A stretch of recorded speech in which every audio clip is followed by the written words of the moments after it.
ဘောနော်ဓာတ်ပုံဆရာတယောက်လုပ်တော့မယ်ဆိုလို့ရှိရင်ကျွန်တော်မရှိမဖြစ်ရှိရမယ်စကေး၅ခုကိုကျွန်တော်မြောက်ပြီးသွားခြင်းဓာတ်ပုံဆရာလုပ်တယ်ဆိုတော့တော်ဝေးစက်ကွက်ကြီး It's not about what you use. It's all about how you use.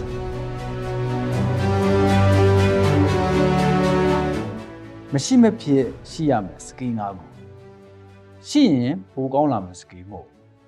ဓာတ်ပုံရိုက်စားတော့မယ်လို့ရှိရင်ဒီစကေး၅ခုရှိမှကိုဖြစ်မယ်เนาะအဲ့စကေး၅ခုကပါရင်လဲဆိုတော့ပထမစကေး၃ခုကတော့ဒီ photography နဲ့ပတ်သက်တဲ့ skill ဖြစ်ပါတယ်နောက်နှစ်ခုကတော့ photography နဲ့လုံးဝမသက်ဆိုင်တဲ့ skill နှစ်ခုဖြစ်ပါတယ်ဆိုတော့ပါရင်လဲပေါ့နော်နံပါတ်1အနေဆုံးအဆင့်နေတော့မိတ်ဆွေကဟုတ်လား master your camera master your gear ဆိုပုံမှန်တယ်အဲ့တော့ camera တွေ lens တွေအကြောင်းကိုမိတ်ဆွေကနှစ်ခါစဉ်းစားနေကြမှာပဲမိတ်ဆွေကတသားလေးကြာနေအောင်ဟုတ်လားကျွမ်းကျင်မှုရှိမှုအပြည့်ရှိမှုလိုပါတယ်မိတ်ဆွေနဲ့ကင်မရာနဲ့တသားလေးဖြစ်နေမှုလိုပါတယ်မိတ်ဆွေအပျော်ရက်ခဲ့တုန်းကတော့ဟုတ်တယ်အေးဆိုကြ triangle တွေဟလားဟို white balance တွေဟိုဝါ function တွေညာရှာ function တွေပေါင်းစုံနေတည်အောင်ဒါပေမဲ့တကယ် service ပေးနေပြီခင်ဗျာဟလားဘွဲတွေခင်ဗျာဟိုမိသားစုတွေအများကြီးရိုက်နေရပြီဟလားငါ pre-wedding တွေဟိုမှာဒရွေးခင်ဗျာရိုက်နေရပြီစတဲ့အဲ့ဒါဆိုလို့ချင်းခင်ဗျာအဲ့ဒါခင်ဗျာ setting တွေအကြောင်းမဟုတ်တော့ gear တွေအကြောင်းမဟုတ်တော့တခြားအကြောင်းတွေအများကြီးပါလာပါလဲဆိုတော့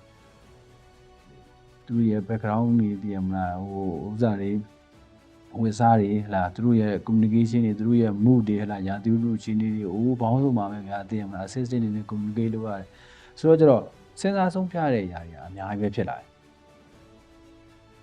ခင်ဗျအဲ့ချိန်မှာခင်ဗျဟိုအပါချာဘလောက်ထားရင်ကောင်းမလဲဟို setting ဟာ data ကြီးကဘာဖြစ်သွားလဲညာရဲ့ဘာဖြစ်သွားလဲဒီခင်ဗျခင်ဗျတိုင်ပတ်နေခင်ဗျအဲ့တယ်ခင်ဗျပေါ်မှာရုပ်မှုမရှိတော့ဒါဒီကောင်မနေ့ကမှဟိုကင်မရာမြင်ဖို့လားမသိဘူးလားခင်ဗျစဉ်းစားကြည့်လေခင်ဗျကိုစီးထိုးမယ်လားဟိုဆရာကလည်းလက်တုံနေဟလားခင်ဗျအားထဲမလို့ခင်ဗျထိုးခံရဲမလားဟောနော်ခင်ဗျဘလို့ခံစားရလဲပေါ့ဆိုတော့ဒီတက်ပုံကခင်ဗျသူတို့တစ်သက်မှာတစ်သက်လုံးအိမ်မှာချိန်ထားတာခင်ဗျလက်တုံနေလို့မရအောင်ခင်ဗျအတန်တုံးနေလို့မရအောင်ခင်ဗျဂီယာတွေကိုခင်ဗျမာစတာဖြစ်ဖို့လိုရတယ်ခင်ဗျဘိန်းတစ်ခုချက်လှည့်လိုက်ခြင်းကခင်ဗျစတင်တစ်ခုရွှေ့လိုက်ခြင်းကဘာတွေစိုးကျိုးတွေဘာတွေရှိသွားမလဲဆိုတော့ခင်ဗျယုံကြည်ချက်အပြည့်ရှိနေခင်ဗျမာစတာဖြစ်ရခင်ဗျ professional ကြအကုန်အခရီးစီးတွင်းကြခင်ဗျသိရမှာမသိသေးဘူးဆိုလို့ချင်းလေ့ကျင့်အောင် free တွေလိုက်ရိုက်ပြီးတော့လှတငယ်ချင်းအပြင်မှာချီနေပေါင်းစုံအတွက်ခင်ဗျလိုက်ရိုက်အောင်low light high light back light indoor outdoor ဟလာအကုန်လုံးကြက်တင်းတဲ့နေရာတွေဟလာကွင်းပြည်ကြီးမှာခင်ဗျနေရာပေါင်းစုံအခြေအနေပေါင်းစုံမှာခင်ဗျတိုင်းကိုကျင့်အောင်လက်ပင်ကစိန်ပေါ်မတက်ခင်ခင်ဗျ9နှစ်ဇက်တိုက်အခန်းပိတ်ပြီးမှခင်ဗျလေ့ကျင့်ခဲ့ရတယ်လို့ပဲခင်ဗျလည်းပတ်စံမီယူခင်မှာခင်ဗျအတကုံလေ့ကျင့်မှုလိုရတယ်ခင်ဗျလူချိန်တက်လို့နည်းနည်းလေးဟိုလုပ်တယ်ဆိုရင်ဟိုမဝင်မရဲဖြစ်နေရပေါ့နော်အဲ့လိုမျိုးဆိုရင်တောင်းပါပဲခင်ဗျဒီကင်မရာကြောင်းကင်မရာ setting ကြောင်းတော့ခင်ဗျဂီယာတွေခင်ဗျ lighting တွေမီးတွေခင်ဗျဒီlens တွေအဲ့ဒီဟာတွေနဲ့ခင်ဗျတိုင်ပတ်နေရအကြောင်းမလို့ခင်ဗျယုံကြည်မှုပြောက်တယ်နော်ခင်ဗျရိုက်နေတဲ့အချိန်မှာခင်ဗျ master ဖြစ်နေ master ပဲဖြစ်နေတာဒီကင်မရာတားနဲ့ဖြစ်နေအဲ့ဒါလေ့ကျင့်မှုလိုအပ်တယ်ဆိုတော့ပေါ့နော်ပြောရမယ်လို့ရှိရင်တော့ခင်ဗျအဲ့ဒီနေ့မှာဓာတ်ပုံရိုက်နေတဲ့အချိန်မှာခင်ဗျဘာကိုအသုံးပြုရလဲဆိုတော့အကြောင်းမဟုတ်တော့ခင်ဗျဘာသုံးတာလဲခင်ဗျဘယ်လိုရိုက်တာလဲဆိုတော့ဒီသွားတယ်အဲ့ပုံကောင်းတာမကောင်းတာပုံလှတာမလှတာလို့ဆိုတာအဲ့ဒါနောက်ကိစ္စအဲ့ရိုက်နေတဲ့အချိန်မှာခင်ဗျဘယ်လိုပုံစံမျိုးနဲ့ရိုက်နေတာလဲဆိုတာအားကြီးကြည့်ပြောလို့ရှိရင် it's not about what you use it's all about how you shoot ခင်ဗျဘယ်လိုဟိတ်ဟန်ဘယ်လိုပုံစံမျိုးနဲ့ခင်ဗျကိုပဲများခိုင်းနေမှာခင်ဗျ confidence ရှိခင်ဗျရိုက်နေမှာခင်ဗျအတွက်ကော customer အတွက်ကောနှုတ်တစ်ဖက်အစီအစဉ်ဖြစ်ဆိုတော့ကျတော့အရေးကြီးဆုံးက master your gear ပြီးတော့ professional ကြခင်ဗျာ confidence ရှိရိုက်နံပါတ်1နေတာ lighting ခင်ဗျဓာတ်ပုံရိုက်နေနော်အလင်းကြီးတဲ့အလင်းနေနဲ့ကြီးပဲလုံးလုံးတယ်ခင်ဗျအလင်းကြီးတဲ့ဒီခုကျွန်တော်တို့ရဲ့ဒီ Milky Galaxy ထဲမှာဟလာဒီနေဆက်ကြောင်လားဒီခုဒီနေကနေမှထုတ်လွှတ်တဲ့အလင်းကိုဘောင်းစုံမျိုးနဲ့ပုံစံဘောင်းစုံနဲ့ store လုပ်ပြီးပြန်ပြီးမှဟလာဟို ပြန်ထွက်လာတဲ့ဒီ energy ဖြစ်တဲ့အလင်းနဲ့ပဲခင်ဗျာလုပ်နေတာခင်ဗျာ artificial light သုံးသည်ဖြစ်စေ natural light သုံးသည်ဖြစ်စေခင်ဗျာအလင်းကိုတော့ခင်ဗျာနားလည်မှရမှာခင်ဗျာလက်ထောင်လိုက်ပါခင်ဗျာဘယ်လိုမျိုးမျက်နှာတွေပေါ်မှာဘယ်လိုမျိုးအလင်းကျနေလဲဟောနောက်က background တွေပေါ်မှာရှုခွင်းတွေပေါ်မှာဘယ်လိုမျိုးအလင်းကျလာတဲ့ခါမှာဘယ်လိုမျိုး effect တွေဝင်လဲဆိုတော့ခင်ဗျာနားလည်မှခင်ဗျာ consistency ရှိခင်ဗျာ service ပေးလို့ရအောင်ငါကတော့ natural light ရိုက်တာပဲကွာ light တွေအကြောင်းတွေနားလည်ဟုတ်လို့မဟုတ်ဘယ်အချိန်ဒီမှာတောင်တန်းတွေကပို့ပြီးမှလှတယ်ပို့ပြီး contrast များပါမှာပို့ပြီး shadow လေးတွေကပို့ပြီးလှတယ်ခင်ဗျာဒါနားလည်မှရမဟုတ်လို့ရှင်ဖုန်းနဲ့ရိုက်တယ်လို့ပဲပြူပြဲနဲ့ flash ဖြစ်နေတဲ့ပုံမျိုးပဲခင်ဗျာအဲ့တော့ direction and quality of the light ခင်ဗျာနားလည်ဖို့လိုအပ်တယ်ခင်ဗျာအဲ့ဒါမသိဘူးလို့ရှင်ကံကောင်းမှတဘုံကောင်းမယ်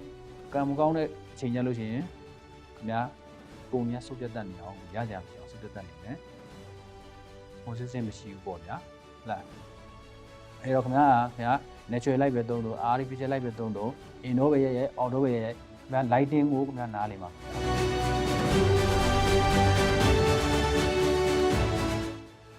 အဲ့ဒါက composition ဓာတ်ပုံရိုက်တယ်ဆိုတာခင်ဗျာပြင်ပမှာရှိနေတဲ့ရာဝတ္ထုတွေကိုခင်ဗျာရဲ့ frame ထဲမှာပါထည့်ရမယ်ဆိုတော့ခင်ဗျာဆုံးဖြတ်ရတယ်အဲ့ဒါ composition ပဲအဲ့ composition ကိုခင်ဗျာနားလည်မှရ indoor ပဲရဲ့ outdoor ပဲရဲ့ indoor ပဲရိုက်တယ်ဆိုလို့ရှိရင်လည်းဘာ prop ကြီးသုံးနေသိရမလားဘလို့ချိုးစားမျိုးထားရမယ်ခင်ဗျာတက်တက်မှလည်းခါရိုက်တဲ့ပုံမှာခင်ဗျာဟလာခေါင်းကြီးခေါင်းကအမိုးကန်နေမရအောင်အထို့တူပဲ negative space တွေအများကြီးရှိနေလို့မရအောင်ဘောင်းစုံမှာပဲဖြစ်နိုင်တဲ့ရှိနေတယ်ဟလာရှိတဲ့ prop လေးတစ်ခုပါတယ်အဲ့ဒါလေးကတချမ်းပဲပါတယ်ဒါမျိုးတွေဖြစ်လို့မရအောင် complete မဖြစ်ဘူးဗျအဲ့တော့ကျတော့ indoor မှာရိုက်မယ်ဆိုလို့ရှိရင်လည်းသူတို့ရဲ့ဒီဒီ prop တွေရှိရဟလာ object တွေရှိတယ်အဲ့ဒါတွေနဲ့ storytelling ဖြစ်အောင်ပြန်လာ balance ဖြစ်နေပါရှိတယ်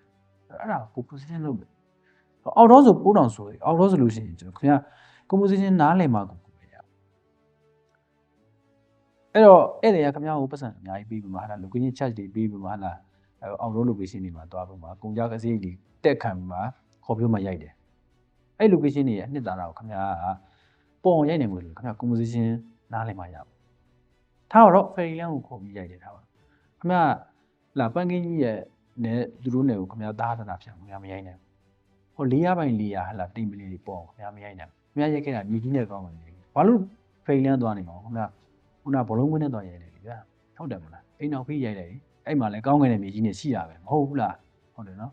ဆိုတော့ကျတော့ခင်ဗျာ composition ကအဲ့ဒါ composition နားလည်မှရမှာဘယ်လိုမျိုး compose လုပ်မလဲ subject ကိုဘယ်လောက်ထားမလဲ background ကိုဘယ်လိုထားမလဲသူတို့နှစ်ယောက်ကိုဘယ်လိုမျိုးဟလာသားသနာဖြစ်အောင်ခင်ဗျာပုံဖန်တီးမလဲဆိုတာအင်မတန်အရေးကြီးတယ်အဲ့ composition ကလည်းခင်ဗျာတိုင်းကျင့်တယ်ကြည့်တယ်အဲ့နေရာကျမှစဉ်းစားနေလို့မရဘူးခင်ဗျာကျင့်တိုင်းကျင့်တယ်ဟုတ်လားဆိုတော့အဲ့ဒါဟုတ်လား KMB ဟိုတယ်လေးနဲ့ဟလာလေးနဲ့အင်းကြီးလေးနဲ့ဟလာညပြပြလေးနဲ့ရိုက်ချင်လို့ခင်ဗျာခေါ်တယ်ခင်ဗျာရိုက်ပြီးမဲတုံးဟုတ်လားဒီအဲ့ရဟိုကတ်ချတဲ့ငွေသက်လေးလည်းမပါဘူးဟုတ်လားလာရေပြင်းကြီးလည်းမပါဘူးဘာနှမ်းသက်မှမပါဘူးအဲ့ဒါပါအောင်အဲ့လိုမျိုးဖြစ်လို့မရအောင်ဆိုတော့အဲ့ဒါ composition ပဲเนาะအဲ့တော့ composition ကိုခင်ဗျာအတိုင်းကျင့်လို့ကျင့်ခင်ဗျာလေ့လာရမယ်ခံစားရမယ်လေ့ကျင့်ရမယ်ဆိုတော့ composition ပေါ့เนาะ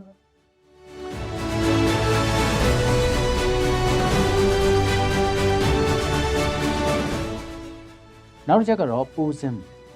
ကတက်ပုံမြင်တယ်စိုင်နေဆိုလို့ရှိရင်စိုင်မှုဆိုလို့စိုင်เนาะဆိုတော့ posing ပေါ့ဆိုတော့ခင်ဗျားစီလာမယ်ဧည့်သည်တွေက99.999% က non model သူတို့ဘယ်လို post လုပ်ရမလဲဆိုတော့ကျတော့ဟိုခင်ဗျားက instruct လုပ်နိုင်ရမယ်ဆိုတော့ငါတော့ freedom ပဲကွာဘာ plan တွေဘာညာရေးမှအဲ့လိုမျိုးရှိနေလို့ခင်ဗျားအဲ့ဒါဆိုလို့ရှိရင်ခင်ဗျား command မယ်တနည်းမဟုတ်ဘူးဘာလို့ဆိုရိုက်နေနေခင်ဗျား idea ပြတ်တော့မှာဘယ်လိုမျိုး post လုပ်ရမှာလူမသိတော့တာမျိုးအဲ့ဧည့်သည်တွေရှိမှာခင်ဗျားပုံတူပတ်စုဖြစ်သွားမှာဖြစ်နိုင်တယ်နောက်တစ်ခုကခင်ဗျားပါတဲ့ပါလိုက်တဲ့ပုံတွေမပါလာဘူးဖြစ်နေဆိုတော့ခေါင်းဝင်နဲ့ရိုက်မယ်လို့ရှိရင်အင်တော့မှလို့ရှိရင်ပါတဲ့ပါလိုက်တဲ့ပုံရှိ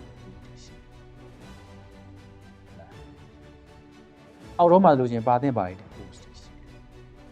ခေါင်းဝင်နဲ့ရိုက်မယ်လို့ရှိရင်ပါရမယ့်ပုံရှိအစီမဖြစ်အစဉ်ရပုံရှိထိုင်သိန်းနဲ့ရိုက်မယ်လို့ရှိရင်မရှိမဖြစ်ပါမှာရှမ်းနဲ့ရိုက်မယ်လို့ရှိရင်မဖြစ်ဘူးအိုးဝစ်စုံနဲ့ရိုက်မယ်လို့ရှိရင်မရှိမဖြစ်ပါမယ်ပို့ဆိုဆိုတော့သူတို့ဝစ်စားတဲ့အခြေအနေပေါ်မှာမူတည်ပြီးမှခင်ဗျားကအဲ့တင့်လျောက်ပတ်တဲ့ပိုစင်ခင်ဗျားက drive လုပ်နိုင် အဲ့တော့ပုံဝင် quality လေးနည်းနည်းကြတာဒါဂျင်းထဲဖို့ပြောနေရမှာဧည့်သည်တွေအဲ့လောက်ရှိခင်ဗျာ free to direct ဆိုလို့ခင်ဗျာအမှန်တန်ရုပ်ပေါက်ခင်ဗျာ post ကိုဘယ်လိုပေးလို့ပြရတယ်မှာမသိဘူးဘယ်လိုလုပ်ဒါကြီးပဲခိုင်းနေတယ်အဲ့ဆိုလို့ခင်ဗျာခွမ်းပြီခင်ဗျာဆိုတော့ကျတော့ posing ကိုခင်ဗျာကထိုက်တဲ့တယောက်ပေါ့နော်ခင်ဗျာပြီး post ပေးတဲ့ခိုင်းရမှာဖြစ်ပါတယ်နော် post ပေးတဲ့ခိုင်းမှုလို့ post ပေးခိုင်းတဲ့ဖို့လိုအပ်တယ် post ပေးခိုင်းတယ်ခင်ဗျာ post ကိုခင်ဗျာ direct လုပ်နေခင်ဗျာမှာ plan ရှိရမယ်ခင်ဗျာမှာ idea ရှိရခေါင်းကားချီလေအကုန်လုံးကခင်ဗျာဟိုဟလာအကုန်လုံးဟန်ချက်ကြီးရအောင်ဟလာတင့်တယ်နေအောင်ခင်ဗျာမှာလုပ်လို့ပြောဟလာတွတ်သူနေမှာအကောင်ခင်ဗျာရိုက်ပေးလိုက်မှာဟလာဟိုလာကျွန်းယုံတော်ယုံကြည်ကိုပေါက်လို့ခင်ဗျာမကောင်းဘူးပေါ့ဗျာသိရမလားအဲ့တော့ခင်ဗျာ posing နားလဲနံပါတ်5အနေနဲ့ကတော့ communication သူကတော့အရေးကြီးဆုံးပဲဘာဖြစ်လို့ဆိုတော့ခင်ဗျာလူတွေကိုရိုက်နေခင်ဗျာဟလာခွေးတွေကြောင်တွေရိုက်နေတာဟလာစကားနာလူစကားနားမလဲတဲ့ဟလာတလိမ့်ဆန်တွေရိုက်နေတာဒါမှမဟုတ်ရင်လည်းဟို object တွေ table top တွေရိုက်နေတာဆိုရင်ပြဿနာမရှိဘူးခင်ဗျာပေါ်တွေရိုက်ပြီးနေတယ်ခင်ဗျာဒီခုလူတွေကိုခင်ဗျာရိုက်ပြီးနေတယ်ဆိုလို့ရှိရင်ခင်ဗျာကအဲ့ဒါလူတွေနဲ့ communicate ကောင်းကောင်းလုပ်ဖို့လိုအပ်တယ်လူတွေကိုနားလဲဖို့လိုအပ်တယ်လူတွေ respect ရှိဖို့လိုအပ်တယ်ဆိုတော့ခင်ဗျားကိုကျွန်တော်ဓာတ်ပုံစံနဲ့အောင်ပြချင်တယ်ဟုတ်ပြီနော် Ready 1 2 3ရိုက်မယ်အားရဖို့ Okay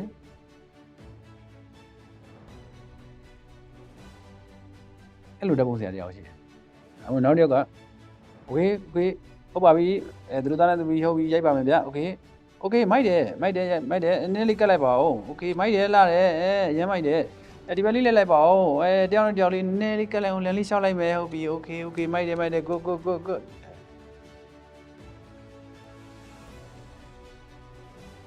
ဆိုပေါ့နော်ဘယ်တဲ့ပုံစံနဲ့ခင်ဗျာရိုက်ခံငါ introvert တွေပါဘာဒါမလို့ introvert ဆိုလို့ခင်ဗျာတခြားဟိုလူတွေနဲ့စကားပြောစရာမလိုတဲ့ဟိုတခြားနေပဲတွားရိုက်ချီဒါမှမဟုတ်ရင်လည်းခင်ဗျာဟိုကားဘော်ဒီထူးတဲ့လုပ်ငန်းတို့ဟုတ်လားဟိုကားဝါရှော့လုပ်ငန်းတို့အဲ့မှာတွားလုပ်ချီဒါအဲ့လုပ်ငန်းတွေပါဖြစ်တော့အဲ့လုပ်ငန်းစကားသိပြောစရာမလိုကိုယ့်အအောင်လုပ်ကိုလို့ဒါပေမဲ့ဒီနေရာမှာတော့ခင်ဗျာလူတွေနဲ့ communicate လုပ်မှရလူတွေနဲ့စကားအများကြီးပြောမှရတောက်လျှောက်ပြောနေမှရဘာဖြစ်လို့လဲဆိုရိုက်ခံတဲ့သူကသိရမလားဟိုဘာလို့လွတ်ရမှာမလို့ဖြစ်နောက်လူတွေကိုနားလဲဖို့လိုရတယ်သူတို့ဘာဖြစ်နေလဲဆိုနားလဲဖို့ဥပမာအထူးသဖြင့်ဒီဘက်နဲ့ရိုက်မယ်ဆိုရင်သူတို့ကဒီဝတ်စုံတွေ comfortable ဖြစ်တာအများနဲ့ဝတ်နေကြဝတ်စုံတွေမိတ်ကပ်တွေဆိုတာလည်း comfortable မဖြစ်ဘူးမျက်တောင်ကြီးနဲ့ဟလာဒီစုကြီးတွေနဲ့ဆိုတာအများနဲ့နေရခက်တယ်သူတို့ဘာဖြစ်နေလဲဆိုတော့နားလည်နေတယ်လာဘွဲနေဆိုလို့ရှိရင်ဘွဲရိုက်တယ်ဆိုလို့ရှိရင်သူတို့ကမနေ့2နာရီထားတယ်သူတို့မှဗိုက်စားနေတယ်ရှိတယ်ဟုတ်တယ်ပြီးတော့ emotion တွေကဘောင်းစုံဖြစ်နေတာအများနားလည်နေပြီနိုင်မှာခင်ဗျာသူချေကိုချေဟလာကလိုင်းရတော့ကွာသိရမလားစောက်ကြိုးကြီးနဲ့ဆိုငါလဲစောက်ကြိုးကြီးနဲ့ငါသာမှုလာလို့ဒါလိုလုပ်လို့မရအောင်ခင်ဗျာ EQ ကောင်းပါ EQ ကောင်းတယ်ဆိုတာပါတယ်ခင်ဗျာ line ပေါ်မှာရှားကြည့်နော် EQ ကောင်းတယ်ဆိုတာကိုယ့်ရဲ့ emotion ကိုကိုသိရငါဘာဖြစ်လဲငါဘာခံစားနေကလိုင်းရဘာခံစားနေအဲ့ဒါကိုခင်ဗျာသိရဖြည့်တွင်တယ်။အော်ဆိုပြီးမှခင်ဗျားက proactively ခင်ဗျားကနေပြီးမှအခြေအနေကိုခင်ဗျားကနေပြန်ပြီးမှ initiative ပြန်ပြီးမှတက်မှတ်ပေးနိုင်တယ်။ဘာဖြစ်လို့လဲဆိုတော့ခင်ဗျားဓာတ်ပုံရိုက်နေဆိုတော့ခင်ဗျားလက်ထဲမှာအများကြီးမှာပဲဒီဟိုရလက်ကအများကြီးမူတည်နေတယ်။ခင်ဗျားတယောက်တည်းပုံမှာအများကြီးမူတည်နေတယ်။သူတို့မှလည်းမူတည်ရဆိုတော့ကိုက proactively ကိုကနေပြီးမှကောင်းတဲ့ရလက်ဘက်ကိုကနေပြီးမှပြန်ပြီးမှဆွေးနိုင်ရမယ်။ခင်ဗျားတီးခံနိုင်ရမယ်ဗျာ။ခင်ဗျားရေးထူနိုင်ရမယ်။ဓာတ်ပုံစရာလုပ်တယ်ဆိုတာတောင်ဝေးစက်ခွက်ကြည့်ရလူပေါင်းစုံနဲ့တွေ့ရတချို့ကလည်းရှက်တယ်တချို့ကလည်းဟလာအလိုမကြတတ်ဘူးညာတချို့ကလည်းကြကြီးကြောင်ကြတယ်ဟလာတချို့ကလည်းသိရမလားပလေးကြီးကမှပဲဒေါသတွေထွက်နေတယ်ဆိုတော့ကျတော့ဟိုတချို့ကလည်းမတူမတန်တယ်လို့ခင်ဗျားကိုဆက်ဆံတာလည်းရှိမှာဒါပေမဲ့လည်းခင်ဗျားကဘာလဲဆိုတော့ဒီအခြေအနေနားလည်နေတယ်ခင်ဗျား EQ ကောင်းပါလို့နော်ကဲတော့ကျွန်တော်ဒီနေ့ဆွေးနွေးသွားတဲ့အကြောင်းအရာရောဘာလဲဆိုတော့ဓာတ်ပုံဆရာလုပ်မယ်ဆိုလို့ရှိရင်တော့ခင်ဗျားမရှိမဖြစ်ရှိကိုရှိရမယ် skill set တုံးကိုပြောသွားပြရပဲဖြစ်ပါတယ်နံပါတ်1နေကတော့ master European အခုက composition နားလဲရမယ် lighting နားလဲရမယ်ဟလာ posing နားလဲရမယ် communication နားလဲရမယ်ဟုတ်ပြီအဲ့တော့ဒီ video လေးကြည့်ပြီးတော့မှအကျိုးဆုံးတွေကမျှော်လင့်ရလိမ့်မယ်လို့ကျွန်တော်မျှော်လင့်ပါတယ်အဲ့တော့မိတ်ဆွေတို့အကျိုးရှိရဆိုလို့ရှိရင်မိတ်ဆွေတို့ဒီ content ကိုသဘောကျရဆိုလို့ရှိရင်ကျွန်တော်တို့ သဘောကျတယ်ဆိုတဲ့အကြောင်းလေးအမှန်သားတစ်ခုပြုသွားပေးလို့ရပါတယ်ဟုတ်ပါပြီနောက်ဆုံးပေါ့နော် like တွေ comment တွေ share တွေဘာတစ်ခုမှမလုပ်ချင်ဘူးလို့ရှိရင် screenshot လေးရိုက်ပြီးပေါ့နော်ဒီ comment ကိုကျွန်တော်သဘောကျပါတယ်ဆိုတော့ messenger မှာလာပြီးတော့မှပြောပြလို့ရပါတယ်ဟုတ်ပါပြီ video လေးကိုဆုံးဖြတ်ကြည့်ပြီးတော့ကြောင့်မို့ကျေးဇူးတင်ပါတယ်နောက် video လေးမှာပြန်လည်ဆုံတွေ့ပါ confidence ရှိရှိရိုက်နေတဲ့တက်ပုံဆရာတွေဖြစ်ဖို့ညွှန်လင့်ပါတယ်